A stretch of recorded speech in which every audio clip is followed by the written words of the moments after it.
trick. Nampak?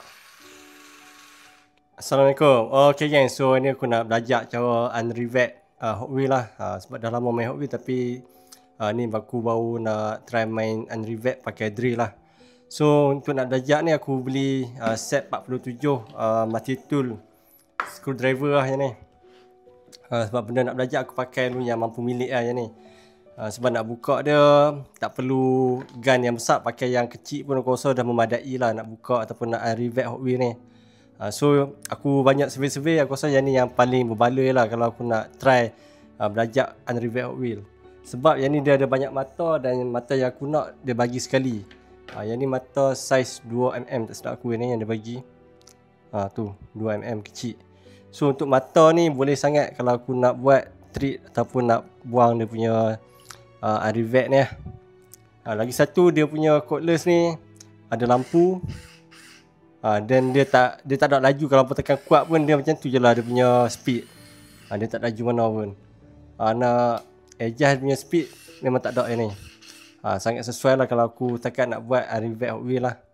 Okay, so jom aku tunjuk dekat apa dan aku nak test dulu macam mana berkesan ataupun tak berkesan lah. Dah benda nak belajar, kita beli yang murah lah, cukup lah. Okay, so untuk set ni dia bagi 47 pieces mata yang ni, macam-macam ada, boleh tengok kat sini. Ni mata-mata yang dia bagi. Memang function lah.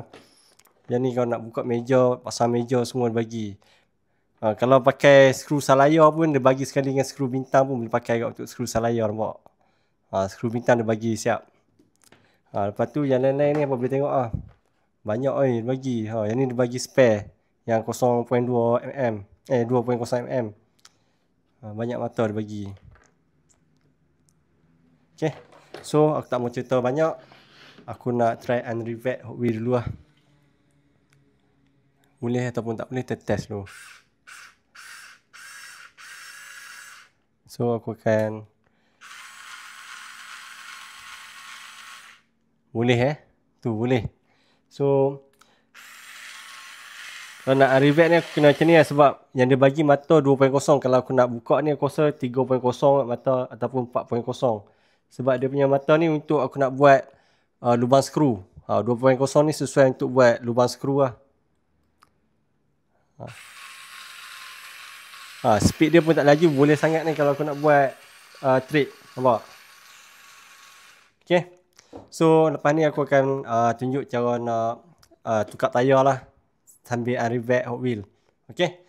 Tapi kalau apa nak dapatkan screwdriver 47 pieces mata ni, aku letak link Shopee kat atas ni, apa boleh dapat kat situ. Okay.